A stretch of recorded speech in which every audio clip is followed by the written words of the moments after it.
The Richardson family was murdered in 2006, and as if that wasn't devastating enough, the murders were planned by their own 12-year-old daughter, Jasmine Richardson, because she fell in love with a 300-year-old werewolf who was actually just a 23-year-old dude who lived with his mom, and when they were forbidden to date because she was a literal child and he was a grown man, they decided to murder her family. This is the story of the Richardson family murders.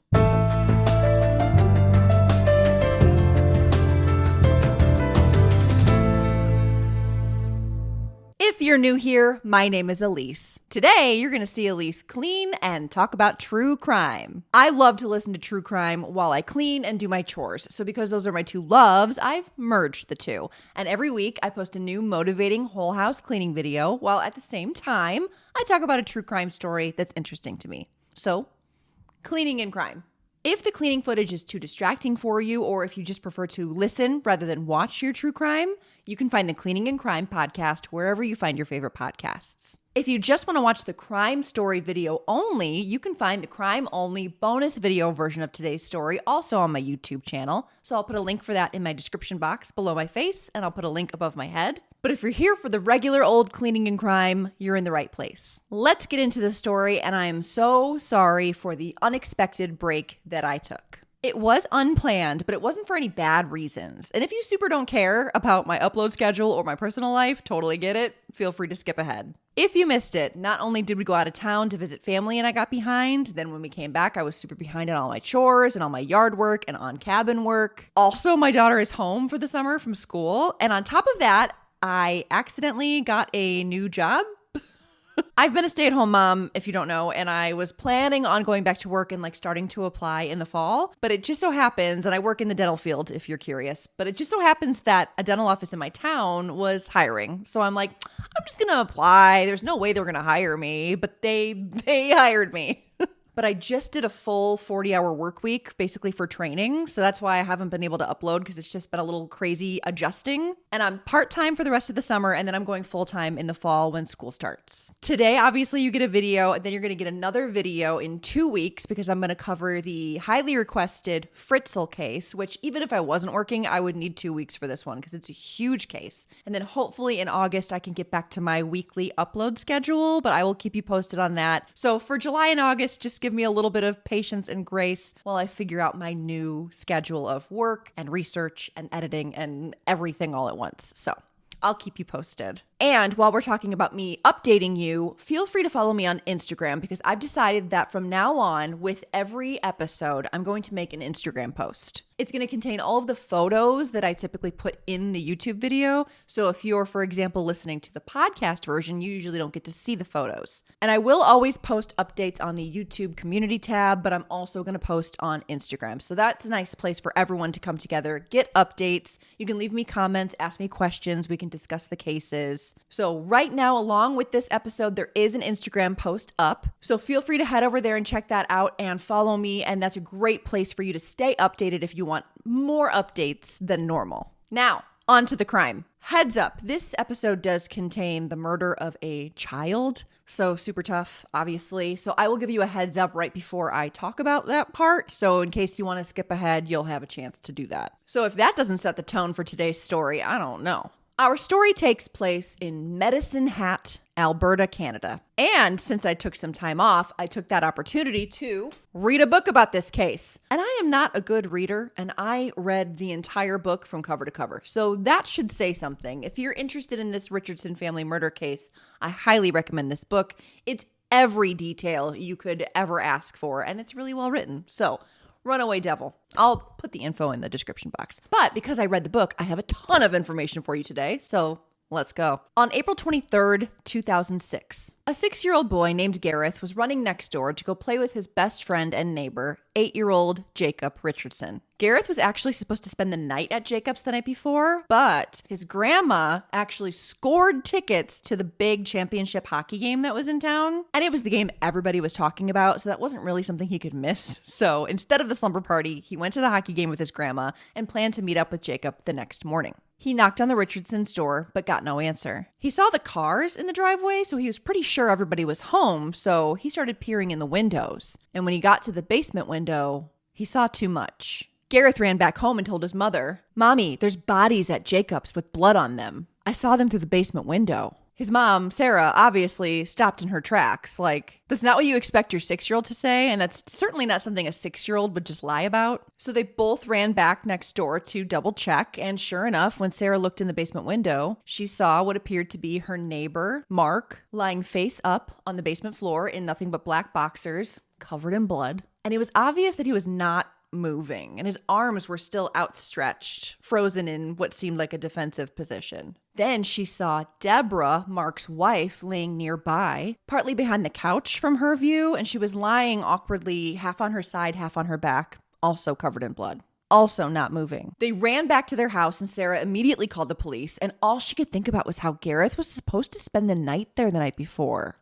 Can you imagine? 4 police officers arrived, and after seeing the bodies through the windows, they entered the house and searched the place to see if there was any survivors or if the perpetrators were still in the house. As soon as they walked in, they could see the stairwell leading down to the basement, and there was a trail of blood like smeared on the walls all the way down. And they could also see the other staircase that led upstairs to the bedrooms also had a smear of blood going up the walls. They followed the trail of blood down the stairs to where Mark and Deborah's bodies were, and they found the family's little black dog whimpering next to Deborah's body. Both Deborah and Mark were confirmed dead. Both had been stabbed to death, and there was obviously a large struggle in the basement, and it was trashed. There was blood everywhere. There was a railing in the basement that was completely knocked down. Police searched the rest of the house, and when they got up to the bedrooms, they found, child death part. They found 8-year-old Jacob still lying in his bed in his underwear with a large gash in his throat. Jacob was confirmed dead at the scene as well, and no one else was found in the house. But when all 4 officers met back up in the living room, they looked up and they saw a family portrait of 4 people. There was Mark, Deborah,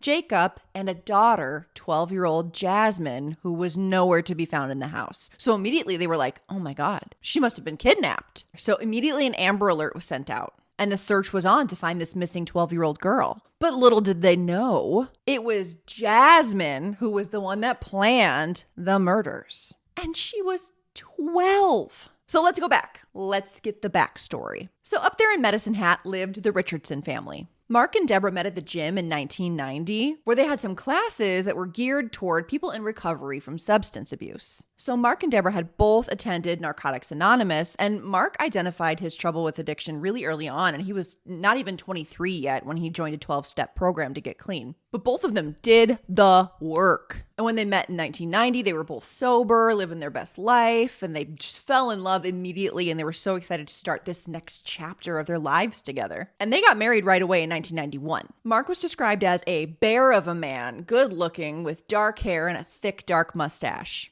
And he had a very memorable chuckle. Deborah, who was 6 years older than Mark, was described as very energetic, bubbly, an incredibly happy person with a megawatt smile. Everyone described her as having this megawatt smile. She was a mentor and a sponsor at Narcotics Anonymous, and she was really passionate about helping people get sober. Deborah also started her own business as a Reiki practitioner, a Japanese stress reduction technique, and she'd built a holistic therapy studio in the lower level of the house. She was super into North American Indian spirituality, dream catchers, sweat ceremonies, into stuff like crystals, meditation, and her and Mark also loved to ride motorcycles together. After getting married, they had 2 kids, Jasmine, born in 1993, and then Jacob, born in 1998. And eventually they settled down in Medicine Hat. And they were all very happy and very close. Jasmine adored her little brother and played with him all the time. And the family would ride motorbikes together, Jasmine riding with her mom and Jacob riding with his dad. And the weekends were all about family. Like, they would get dressed up and Jasmine would go on daddy-daughter dates with her dad, and Jacob would do the same with his mom. Jacob, who was 8 years old at the time of our story, was described as very funny, silly, lovable, a bit of a class clown, super energetic and rambunctious. He was really into hockey and really into Star Wars, and he often pretended to be a Jedi. A happy, healthy, joyful 8-year-old. Jasmine Richardson, who is the main character of our story, was was the oldest daughter, and she was a beautiful girl. She had long brown hair, these thick, dark, beautiful eyelashes that I would pay a ton of money for.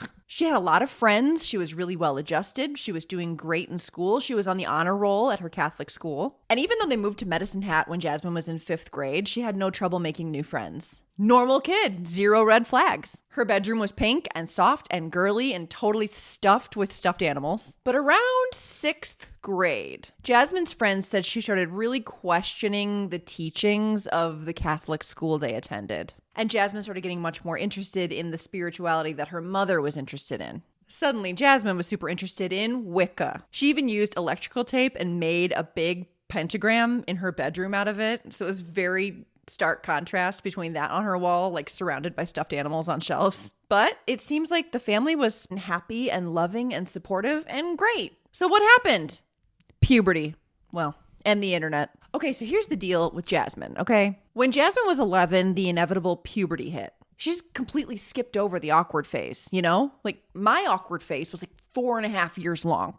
But she just suddenly developed. And the menstruation and the boobs and the curves and the looks, and just immediately she was much more mature than all of her friends. And when she was 11, she could easily pass for like 16, 17 years old. Did you know? Studies show, and I linked my favorite study down below, that when girls reach puberty or develop earlier than their peers, they are more at risk for delinquency, aggressive behavior, more likely to be depressed, socially withdrawn, moody, and sexually active. Anyway, in 2005, Jasmine started exploring the World Wide Web. Jasmine had several social media accounts. There was obviously MySpace, but she also frequented Nexopia and VampireFreaks.com. But online is where she really started exploring her personality, or more, her persona, where she also lied about her age and said she was 15 when she was really 11. She experimented with a lot of different screen names on her socials, like X Killer Kitty X, and X Mayhem X, and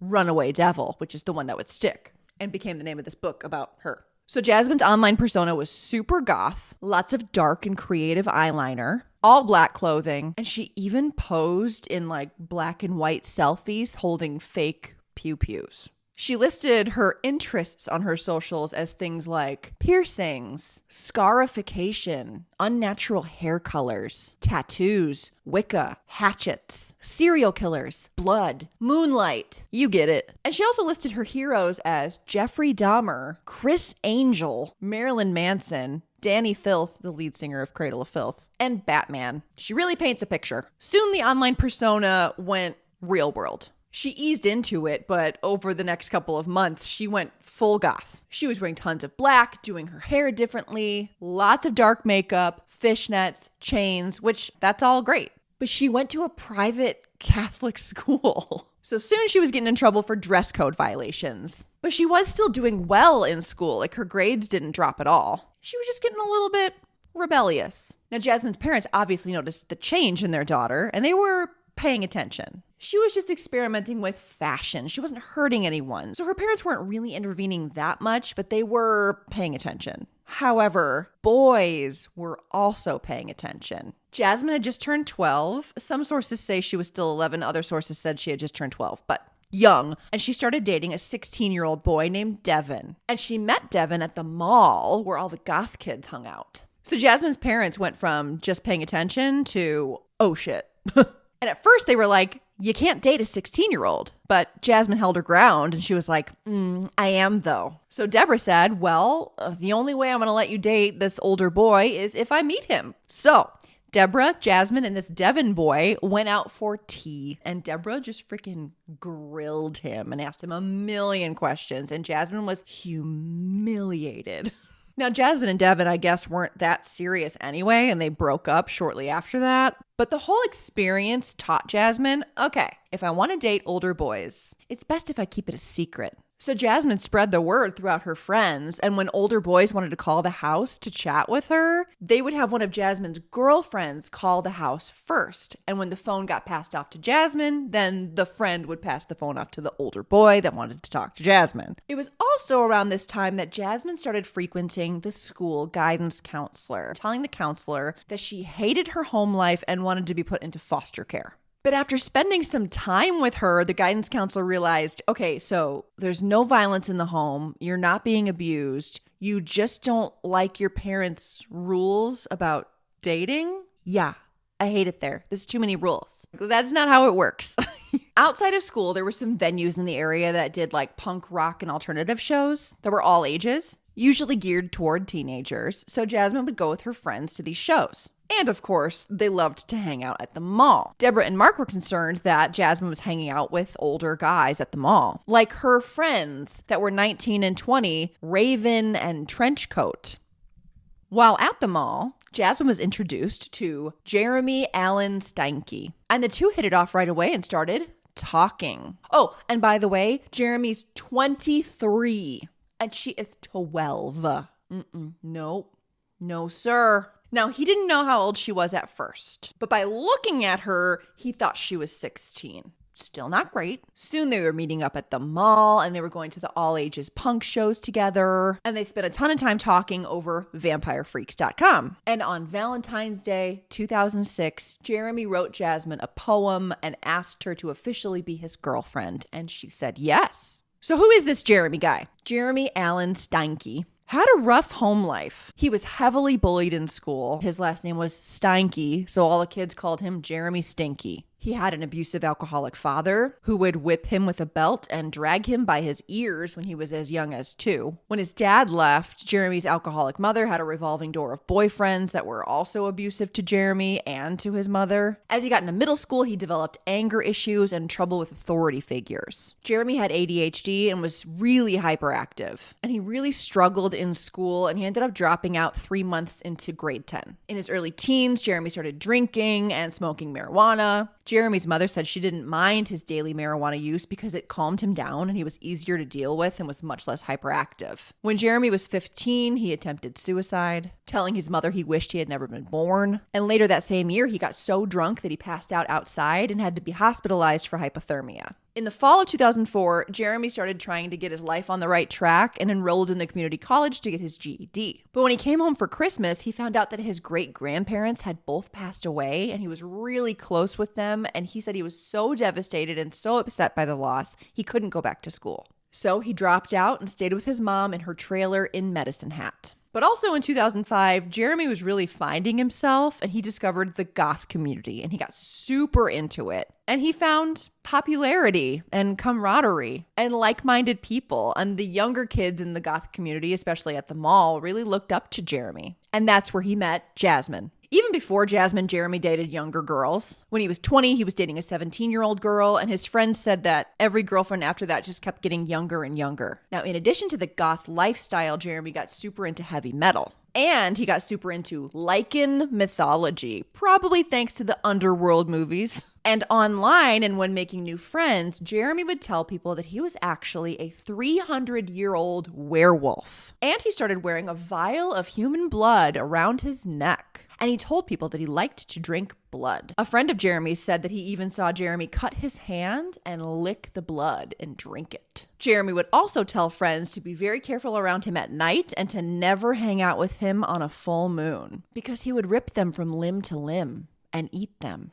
That's scary. That's a scary thing to say. Okay, so back to Jasmine and Jeremy. Jasmine would sneak the cordless phone into her bedroom or down into the basement so she could talk to Jeremy in secret. And she was sneaking out to go see him whenever she could. And obviously she was keeping it a secret from her parents. I mean, they freaked out when she was dating a 16-year-old, and now this guy is 23. Now, even though her parents didn't know about this relationship with Jeremy, even Jasmine and Jeremy's friends were all super weirded out by the relationship. Jasmine's friends got the creeps, like, why is this 23-year-old guy dating a middle schooler? It's weird. And they were also getting annoyed because Jasmine kept inviting her friends over to watch movies like they usually did, but instead of hanging out with them and watching movies, she would be off in the corner on the phone with Jeremy. So they were like, she's using us as a cover. And Jeremy's friends were like, bro, what are you doing? She is 12. Get a job. There were lots of arguments at home about Jasmine's attitude and about how she kept going to the mall to hang out with like older dudes like raven, and trench coat. But it still seemed to Deborah that Jasmine was just like going through a phase, you know? And one of Deborah's friends later said she was super surprised when she witnessed Jasmine like talk back to her mom and get real sassy. And Deborah still kind of acted like she was trying to be Jasmine's friend and be supportive rather than like discipline her. Like her friend in her head was like, you're seriously going to let your 12-year-old talk to you like that? You know? Then Mark and Deborah went on a date for a work party and they left Jasmine to babysit Jacob. And at some point in the night, Jasmine decided, this sucks. And she just called up her friends and they all met up to go loiter outside of a 7-Eleven and just left Jacob alone. Jacob called his mom's cell phone while they were at the party, freaking out and scared because he was home alone and they had to leave the party early. And they were pissed. So they grounded Jasmine indefinitely. And I guess this was the breaking point for Jasmine. How dare her parents punish her for doing something shitty? So Jasmine's grounded, can't go to the mall, can't go to the punk rock shows, but she still has her computer. So she's able to share some passionate messages back and forth with Jeremy over the internet. Usually over Nexopia, where Jeremy was soul eater and Jasmine was runaway devil. And this was 2 weeks after they started dating. Jasmine wrote, So, yeah, do you truly feel that you have fallen in love with me? I really want to know. If so, all you have to do is tell me. You mean so much to me. I don't want anything to ruin what we have, so please tell me everything truthfully. Well, I miss you lots. Hope to hear from you soon. XOXO, later, beautiful. Love. And Jeremy responded, Well, you see, I fucking love you. Oof. And of course, Jeremy would respond also with song lyrics and poems that he wrote for her, full of misspellings and no grammar, and it's very difficult to read. For example, You're the blood that flows through my veins. You're the sun breaking through the clouds when it rains. My love is for you forever. As we die here together, we'll be together forever till death do we part.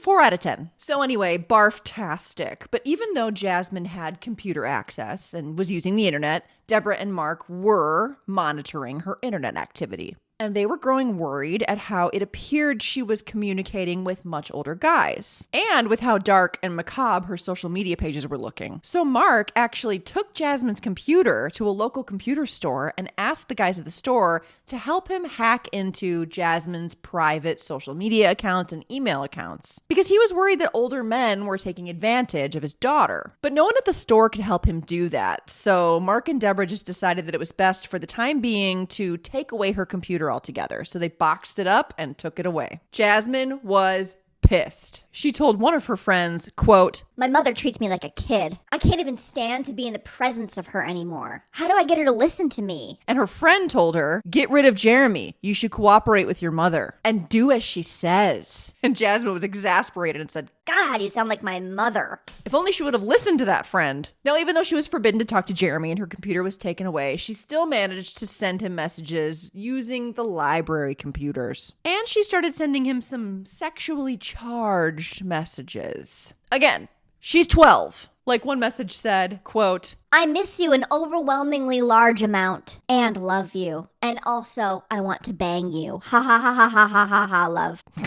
Anyway, I guess the emails were getting just too sexy, and Jeremy risked a forbidden phone call to Jasmine's home, which was intercepted by Deborah. Now, Jeremy says that he was actually trying to call someone else and dialed Jasmine's number by mistake, but okay. Either way, an older man called Jasmine, and so she was double grounded. And Deborah and Mark decided that they would from now on be going to family counseling. And they went, and things actually seemed to start to get better. Jasmine was playing along so well, in fact, that Mark and Deborah decided to give her her computer back. But she had to agree to delete and unfriend anyone over 18, which she did. So it really seemed at home that Jasmine was playing by the rules. But when talking to her friends, she continued to complain about how she was a prisoner, she hated her parents, and blah, blah, blah, blah, blah. And she was still emailing with Jeremy. And she emailed Jeremy, quote, Rawr. I hate them. So I have this plan. It begins with me killing them and ends with me living with you. So we're set. They're treating me like shit. I hate them so much. I hope this won't bring us far apart. I hope to talk to you soon and love you with all my heart. Love. End quote. Oh boy. Jeremy wrote back saying, quote, Well, I love your plan, but we need to get a little more creative with, like, the details and stuff. I wish they wouldn't treat you that way. Grr. It angers me to hear that. I dislike them very much. Don't worry, I love you too, my sexy beast. I hope to hear from you soon. Take care, my love. You have the key to my heart, and soon enough you shall have my heart if I die anyway, 'cause if I give it to you now, I'll die. Then you won't be able to hear me say how much I love you. Love, XOXO. End quote. I feel dumber having read that out loud. It was so hard to read. There's no punctuation. He was going for poetic, I guess. Whatever. Anyway, then on Nexopia, Jeremy posted a poem that he wrote. Quote, my girlfriend's family are totally unfair. They say that they really care. They don't know what's going on. They just assume. As their greed continues to consume, she is slowly going insane. She continues to think that I came into her life to help her out and to stop what they keep trying to shout. It's all total bullshit. Their throats I will slit. They will regret the shit they have done, especially when I see to it they are gone. They shall pay for their insolence. Finally there shall be silence. Their blood shall be payment. End quote. Well, I mean, it sort of rhymed, so. Then Jasmine tried to sneak out to go see Jeremy, but the door creaked on the way out, and her parents were on high alert, and they were on her like white on rice and yanked her back into the house before her body got even fully out the door. So Jasmine goes back to acting like she's gonna play ball again, pretending to behave online, and she manages to convince her parents that she actually just really misses her underage children friends and wants to go to one of the punk rock shows to see her friends. And Mark and Deborah actually agree to let her go on one condition. They're going too. Oh my God, so embarrassing. Good for them. So Mark and Deborah took Jasmine to the show. She gets there, she sees her friends, she has a wonderful time. Great. Then Jasmine sneaks out the back door and into the alley. And what does she do when she gets out there? She meets up with Jeremy and they just start full on making out in the dirty alley. Classy. So her parents realize that she gave them the slip and they grab a couple of Jasmine's friends and they all start looking for her and they go around outside and they're caught in the act. As soon as Jeremy saw an angry Mark barreling towards him, he just like turned and slinked away and ran for it. And Jasmine just hung her head in shame and Mark and Deborah took her home. Reminder, she's 12 and he's 23. It's just so gross, dude. Mark and Deborah were pissed. They gave her an inch and she made out with a 300-year-old werewolf in an alley. I mean, so that was it. All freedom was lost. Jasmine was super grounded. No outings, no concerts, no computer, no music. Took away her iPod. No more Cradle of Filth. No more Marilyn Manson. They took away her hair straightener. They took away her eyeliner. I'm telling you, they took everything out of her room, so that all that was left was her bed and school-appropriate clothing. In early April, she made another attempt to sneak out and see Jeremy. This time, she got out through a basement window that had a broken lock and no screen. She ran down the road and met up with Jeremy, who was waiting in his mom's truck to pick her up, and he drove her back to his mom's trailer, where they snuck into his bedroom. And while they snuggled, Jasmine said, seductively, I want to bang you. And they had sex. Then he drove her home and she went to the back porch where she had planned ahead and set out a pair of pajamas for herself, changed into pajamas, and then when she walked in and the dog barked and her parents came running and pretended she was sleepy and said, I had a nightmare, I just wanted some fresh air. And they bought it. 12 years old. The two kept talking on the phone late at night, secretly, and they would talk about running away together and living in a castle in Europe. And they also talked about how if they killed Jasmine's parents, it would be cruel to leave her brother Jacob alive without parents, so they should probably kill him too. And they talked at length about the film Natural Born Killers, the 1994 movie with Woody Harrelson and Juliette Lewis. And they related to the main characters and fantasized about killing Jasmine's parents, just like in the movie. After everything went down, Jasmine tried to say that the killings were Jeremy's idea, but it's well documented that it was Jasmine's idea, and even Jasmine's friends say it was Jasmine's idea, and she asked Jeremy to do it for her, so. Like one day in April, all of Jasmine's friends were like running around, jumping, frolicking, playing, and laughing, like 12-year-olds should be doing outside of the Catholic school. But not Jasmine. She was sitting off to the side, brooding and angry and talking to Jeremy on the phone. And her friends overheard her telling Jeremy that she hated her parents so much and she just couldn't take it anymore and she needed them dead and she needed him to kill them for her. And Jeremy got to the point where he thought if he didn't do it, he was going to lose Jasmine. In mid-April, Jeremy was hanging out with his friend Grant. They were smoking weed in his truck and they were super high. And Jeremy dramatically said, "How far would you go for love? Jasmine's pretty much going to break up with me if I don't do it soon. I don't think I can do this by myself. I need somebody I can trust. Are you in?" To which Grant replied, "Go fuck yourself." Great job, Grant. On Thursday, April 20th, Jeremy's friend Grant posted on Jeremy's Nexopia page, like the public page, "Hey man, what are you doing? I enjoy hitting myself and making my face bleed." And again, publicly, Jeremy replied, "Oh yeah? LOL. Hope you enjoy hitting yourself. I, on the other hand, would rather do morbid things to others. Like Jazz's rents, for example, which I'm going to do this weekend." Yikes. I mean, that's like the equivalent of saying, "Hey, I'm going to kill my girlfriend's parents this weekend," like on your Facebook wall. Saturday, April 22nd. Jeremy was planning on killing Jasmine's family. So obviously it was very important to get completely hammered. There were a bunch of people hanging out at Jeremy's mom's trailer, most of which were underage, and they were all drinking beer, smoking weed. And Jeremy was brooding and wishing Jasmine was there, but she was too busy being grounded and having a lovely family barbecue with her family and the neighbor boy Gareth, who, remember, was supposed to spend the night that night, but instead went to a hockey game, right? After the barbecue was done, Jasmine took a soothing bubble bath. And then around 8 p.m., she got a phone call from a girlfriend, and Jasmine told her, "Switch to chatting online away from the prying ears of my horrible parents." And the friend said, "Do you want to go shopping, go to the mall, or maybe go swimming tomorrow?" And Jasmine just replied, "I can't." And when her friend said, "Why not?" she just didn't answer. It would be pretty weird to reply with, "Oh, because my full adult boyfriend is going to come over and kill my family tonight." So she didn't say that. Meanwhile, back at Jeremy's, he had bought a 12-pack of beer, and he bought some weed, and he smoked 2 bowls with his supplier before he left. Then he went back to the trailer and drank all 12 beers, and he had already been drinking beer since like 10 a.m. that day. Then when the 12 beers were gone, he raided his mom's beer stash, and then when he went through all of that beer, he went into the vodka bottle in the freezer. Then around 8:30 p.m., 8:45, he was really drunk, really stoned, and he called his friend Jordan. And I guess Jeremy, over the phone, asked Jordan if he would help him kill Jasmine's family that night. Obviously, Jordan said no. Then at 9 p.m., Jeremy left and went to Jordan's house to confront him in person. Jordan saw him pulling up and tried to hide in the basement to avoid him, but Jeremy just walked in, went down to the basement, and said to Jordan, "Will you help me do this?" And Jordan's like, "No, I don't have it in me to kill another human being." And Jeremy stormed out, and Jordan just locked the door when Jeremy left. Jeremy then went back to the trailer and called Jordan to yell at him for chickening out. And he told Jordan, "If I ever find out that you or anybody tells the police about this, I'll kill you all because I won't know which one of you's the rat." Oh my God. So Jeremy and his friends are still at the trailer and they decide to watch Natural Born Killers, which, as we know, Jeremy loved. And he said it was the greatest love story ever told.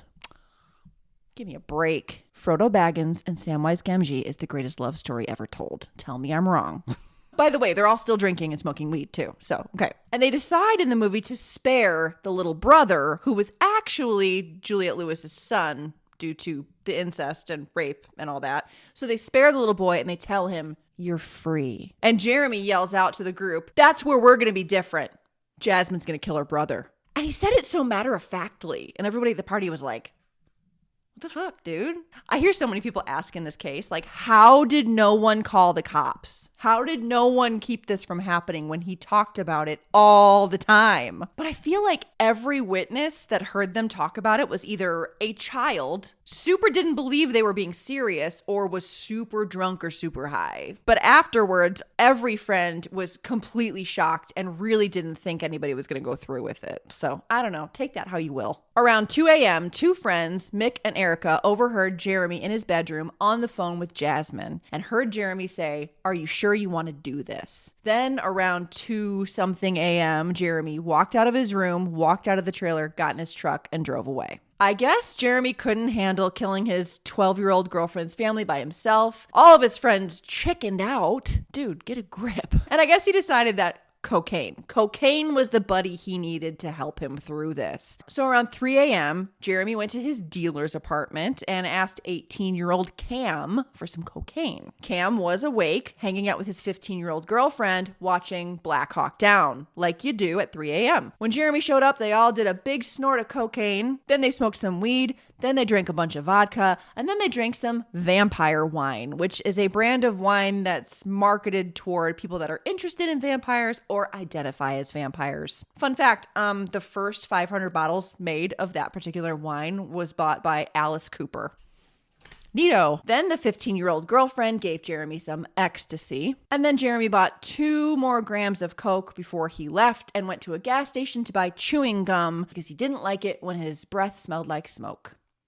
Priorities. He buys his gum and then he snorts the 2 full grams of cocaine right there in his truck. So he was just off like a rocket and he headed toward Jasmine's house. When he got there, it was pre-dawn, April 23rd, 2006. Jeremy picked up a pine cone and threw it at Jasmine's window, and when she opened it, she summoned for him to go down to the basement window, the same one she had snuck out to see him through, and she left it open for him. He was wearing a black hoodie, a black neoprene face mask, and he had a knife in his hoodie pocket. Immediately, Deborah heard a noise. They were on high alert because of Jasmine, so as soon as she heard a noise, she thought Jasmine was trying to sneak out, and she ran down the stairs to try and stop her daughter from doing something stupid. But when she got down to the basement, there's this dude in her basement in all black, wearing this black face mask, holding a knife. The sheer terror. Now, Deborah's just wearing a nightie, and as soon as she sees the strange man in her basement, she starts screaming and yelling and freaking out, and Jeremy is super coked out and just lunges at her, slashing and stabbing. It happens so fast.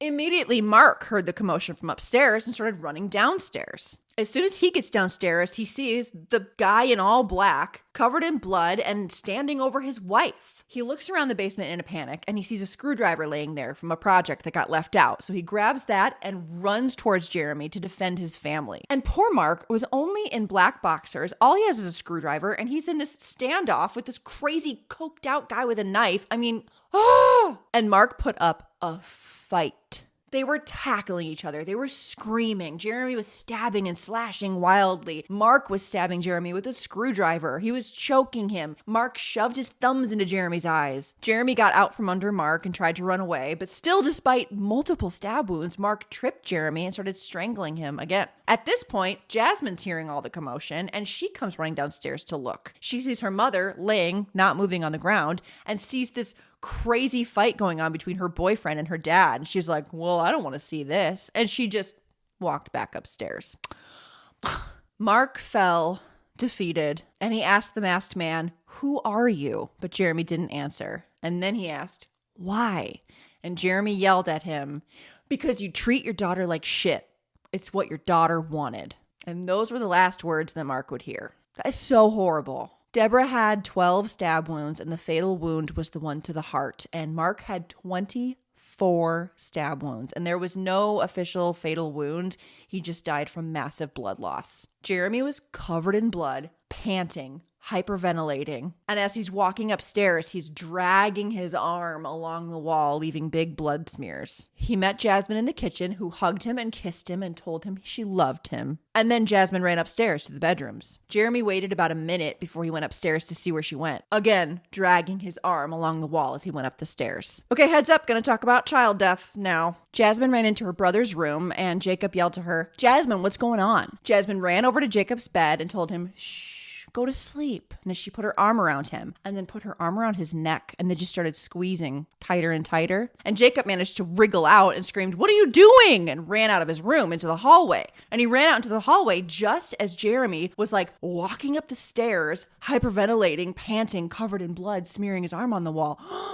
Can you imagine how horrifying? Jasmine ran out after her brother and Jeremy looked at the two of them and said, we can't just leave him here. Now, we don't know all of the details exactly about Jacob's death because neither of them ever admitted all of the details about what happened with Jacob. We do know that a neighbor woke up and thought she heard a child's cry. We also know the struggle happened in the hallway and in Jacob's bedroom. There was blood all over the hallway, all over his bedroom, all over his toys, and there was a lightsaber in the middle of the room also covered in blood, and it looked like he tried to use that to defend himself. That is so heartbreaking. And we know that Jacob was found in his bed with a large gash in his throat. Fucking horrible. And we also know that he also put up one hell of a fight, just like his dad. Jasmine took the knife used to kill Jacob and she washed it in the bathroom sink and left it on the sink in a pink puddle. Then she ran up to Jeremy and said, "Wait for me, I have to pack some things." But Jeremy was wigging out. He was still super high. He was super paranoid. He thought people saw him when he was coming into the house. He's like, "I gotta get out of here." So Jasmine ran off to go pack some things, but Jeremy's like, "I can't breathe." And he went out to the deck to get some air. And he waited for like 1 minute before he was like, fuck this. And he just ran off to his truck, got into his truck, and drove away. And he didn't make it very far before he had to pull over and barf. Then he drove back to his mom's trailer and he just left her there. Jasmine came downstairs with her stuff and realized Jeremy completely ditched her alone in the house with her family's dead bodies. She panicked for a minute and then she got it together and she called for a cab. And then she realized she didn't have any cash. So she had to run to the 7-Eleven and use her mom's bank card and get cash out for the cab. And then she took a cab to Jeremy's mom's trailer. Unreal. Just unreal. The two were at the trailer for a little bit, basically just long enough for Jeremy to take his bloody clothes and put them in a garbage bag, and then they left. Friends that were still at the trailer woke up when the two busted in and noticed that they both looked disheveled and Jasmine's hair looked tangly. The two got into Jeremy's truck and they drove to Cam's place, the one who sold him some coke earlier. As soon as they got there and Cam opened the door, Jeremy looked rough and his eye was starting to swell shut. And as soon as the door opened, he just said, "I just got fucked up. I just got fucked up." Cam and the 15-year-old girlfriend got him some ice for his eye, and then as soon as they sat down, Jeremy said, "Do you know how to clean blood off of knives?" And it really freaked Cameron out. Eventually, he was like, "Why don't you two go sleep? You guys can have my bedroom, and me and my girlfriend are going to sleep on the couch." So Jasmine and Jeremy went into Cameron's room, and they had some post-murder sex. She is 12. Jasmine said that she was just trying to pretend like nothing that just happened had happened and that everything was normal. They all slept until the afternoon. Then they woke up and went to a party. I know. And at this party, I guess Jasmine and Jeremy were just like dry humping and making out on the couch and like giggling nonstop. And everyone at the party was like, ew. Like, I hate that under normal circumstances. They just killed 3 people. What the fuck? Jasmine later said that she just really needed to make sure that he was still there and that he loved her because he was the only one left in the world that loved her. Well, I don't know, Jasmine. Maybe don't kill your whole family then. At one point, a guy named James showed up who was a really good friend of Jeremy's, and Jeremy got really excited when he showed up and pulled him aside. I guess he needed to get it off his chest to someone he trusted, and he blurted out, "We killed my girlfriend's family last night. I gutted them like fish." And then Jasmine said, "My little brother gargled." And James was like, just complete drop jaw, and looked at them both and was like, "You guys are crazy." And he just left. Like, what the fuck? He thought they were just super fucked up and messing with him. And he was like, I'm going to leave. This isn't the party for me. And he bailed. And meanwhile, while Jeremy and Jasmine are just making out at this party, the cops are at her house going over the crime scene. Now, initially, cops thought that Jasmine was kidnapped, right? So an Amber Alert was issued and cops were out looking for Jasmine. And they managed to track down school officials and the school counselor to get her most recent school photo and to get some names and numbers of friends who may be with her or know where she's at. And the guidance counselor remembered that it was very common for kids at the school to have their friends' phone numbers and emails like taped into their locker. So she's like, I have the ability to go into her locker, so I'll go in and I'll look for some numbers. But when she opened up Jasmine's locker, and she found a hand-drawn 12-panel comic strip that depicted 3 members of a family burning to death, while 2 other stick figures were off to the side, laughing next to a truck labeled Jeremy's truck.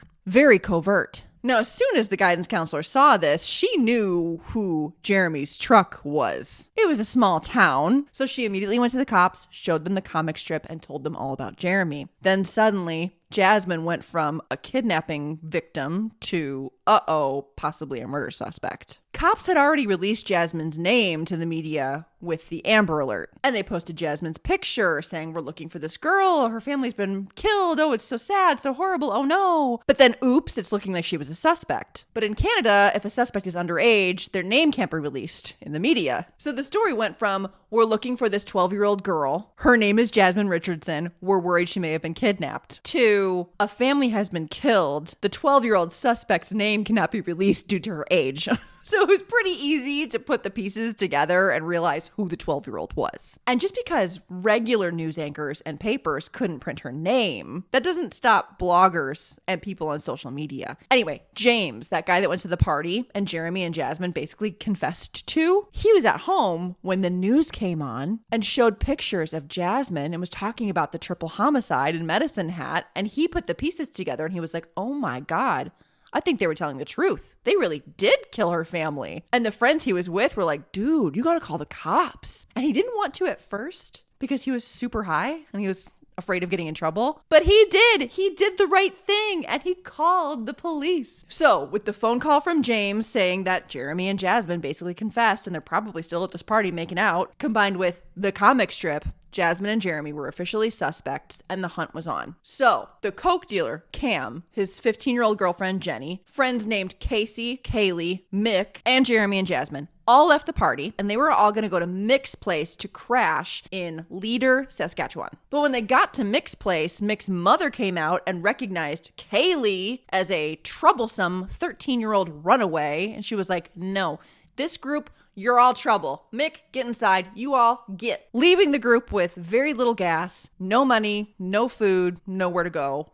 So they all tried to crash in the truck. So most of them were in the front and Jeremy and Jasmine were in the back of the truck hiding. And they didn't have enough gas to leave the heat running. So they were all just freezing and not really sleeping. In the early hours of the morning, they went to a gas station to go pee. And everyone went into the gas station except for Jeremy and Jasmine. When the girls were in line waiting for the bathroom, they saw a newspaper talking all about the murders and had Jasmine's picture right on the front. So the girls were like, oh, and they bought the paper and quietly went out and showed Jeremy and Jasmine. They popped out of the back of the truck and looked at the paper. And Jeremy's like, that picture doesn't even look like you. And they were just giggling. And the girls were like, if my family was just murdered and I was in the paper, I don't think that would be my reaction. So they were all pretty weirded out. But one of the friends said, well, oh my God, we have to get you guys out of here. Casey mentioned that her grandparents had a cabin nearby. So Jeremy asked them to take them there so they could hide. But the cops were already onto them because the party they had been at had been crashed thanks to the phone call from James. And when the cops learned that Jeremy and Jasmine had officially been there and who they left with, it was pretty easy to track their movements. The truck, like I said, was in Leader, Saskatchewan, and cops everywhere were looking for this group.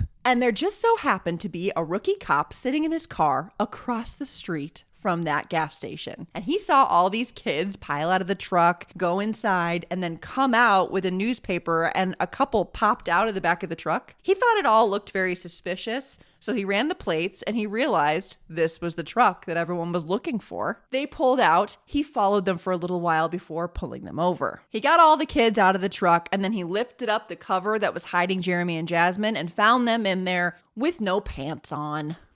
Come on, you guys. Weird. Jeremy and Jasmine were taken in separate cars back to Medicine Hat. Long story short, Jasmine was questioned and they started with the bad cop routine and it didn't work. And then they tried the father figure routine and that didn't work. So they decided to go for the cool young cop routine. Hey, you can call me by my first name. I'm not a regular cop, I'm a cool cop. And that worked. And Jasmine was like, I like you. You smell good. So she opened up to this guy, but she came up with a story that was basically she was with Jeremy and a bunch of friends and they were all drunk and she was talking about how she hated her family. And then Jeremy drove her home and when she walked in, her family was already dead. Sure. Over time, he slowly got out of her that Jeremy killed them, but she said she didn't know that he was planning on doing it. She had nothing to do with it. Sure. But she showed no emotion. There was a little bit of like really fake sounding whimpering, no real emotion. Jeremy, on the other hand, was a complete freaking mess. He was sobbing. He was banging his head on the table. He said everything was Jasmine's idea. He never wanted to kill anyone. He blurted out that Jasmine had killed her brother and that he was totally hammered. He was high on a bunch of drugs. He was totally freaking out the whole time. He was just stabbing wildly. He doesn't even remember exactly what happened. He did everything for Jasmine because they treated her like shit and he loved her. And he knew he was going to jail forever and nothing else mattered. But he loved Jasmine so much. When he asked if they had sex, he denied it. Probably because he knew if he said yes, there would be additional charges. Well, they were both charged with 3 counts of first-degree murder, and they were locked up awaiting trial. And while they were both locked up, they sent a bunch of very overdramatic letters to each other. And then in one of the letters, Jeremy proposed to her, "You said you want to get engaged? Then here's a cue. Will you marry me? If so, then it is a verbal agreement." And she wrote another letter saying yes to the engagement and then also assuring him that she was not pregnant after their apparently unprotected sex that they had. So that's good. Social media was abuzz about these two. People were posting really nasty stuff on their social media pages, but all the goth kids that worshipped Jeremy were totally shocked. They filled the courtrooms wearing black hoodies, and someone even posted on social media, "We're gonna mosh for you, Jeremy. We're gonna mosh for you every Friday night." It's not funny. "We're gonna mosh for you, Jeremy." And mosh they did. They like swarmed all the local concerts with like Jeremy's high school football number painted on their faces and moshed in the name of Jeremy. And a lot of people were really pissed that they were doing it. Like it totally divided the mall scene goth community. Really something. One crazy thing that happened was Jeremy needed to be transferred to Calgary for a psychological assessment. And they sent an undercover cop to pretend to be another prisoner to see if Jeremy would talk about the crimes. And he did. Yeah, I'm the guy from the paper that did that triple homicide. Yeah, me and my old lady, we're legends. She's not an old lady, Jeremy. She is 12. Anyway, he confessed to everything and gave a ton of details before they even left Medicine Hat. I just thought that was clever. Put in an undercover cop, like, "Hey bro, what are you in for?" And it totally worked. Awesome. Jasmine was also given a psychiatric assessment and she was diagnosed with oppositional defiant disorder and conduct disorder, in case you're curious about that. In the end, Jeremy was found guilty of 3 counts of first-degree murder, and he was sentenced to life without parole for 25 years. And that's where Jeremy Steinke remains to this day. Jasmine was also found guilty of 3 counts of first-degree murder, and she was the youngest person ever convicted for multiple homicides in Canada. But due to her age, the maximum sentence that she could receive was 6 years, followed by 4 years of conditional supervision in the community. And they took the 18 months that she had already spent in jail into account and gave her credit for that. So in 2016, at the age of 22, just a year younger than Jeremy was when they committed the crimes, Jasmine was released. The justice at her release said, quote, "You can never undo what you have done to your mom, dad, and little brother. However, what you can do is honor their memory by dedicating your life to becoming the woman your parents and brother would be proud of." End quote. And if she kept her nose clean for 5 years, her record would be expunged. And guess what? She did keep her nose clean for 5 years. Her record is clean. She got a whole new name, new identity, and she's just out there living free as a bird with a whole new name out there in Canada somewhere. Can you believe that? Dude, these murders and trials were very sensational in Canada, and they were often compared to the Karla Homolka and Paul Bernardo case, the Ken and Barbie killers, because that was also a very sensational case in Canada. I think this story is a lot like the Twilight killers that I covered, like the 14-year-olds that killed the girl's family because they couldn't be together, and they also killed the sibling because they felt bad leaving her with no parents. It's very strange. But it's crazy to me that she just only did like 10 years and she was just free as a bird. She's out there somewhere. It's crazy. Wowza. Well, that's it. That's the whole story. What do you guys think? Horrific. Rest in peace to Mark, Deborah, and Jacob. Just horrible. Thank you guys so much for watching. I hope you found this story as interesting as I do. Make sure you check out my Instagram post that goes along with this story. Feel free to comment. Let me know what you thought of this case. And if you have a case to recommend that you want me to cover, feel free to leave that in the comments too. And again, I will be back in 2 weeks and we're going to do the Josef Fritzl case that was highly requested. So I'll see you on Monday, July 24th for my next case because I need a little extra time to research because it's a big, big case. So I'll see you guys in 2 weeks. Thank you so much for watching. Bye.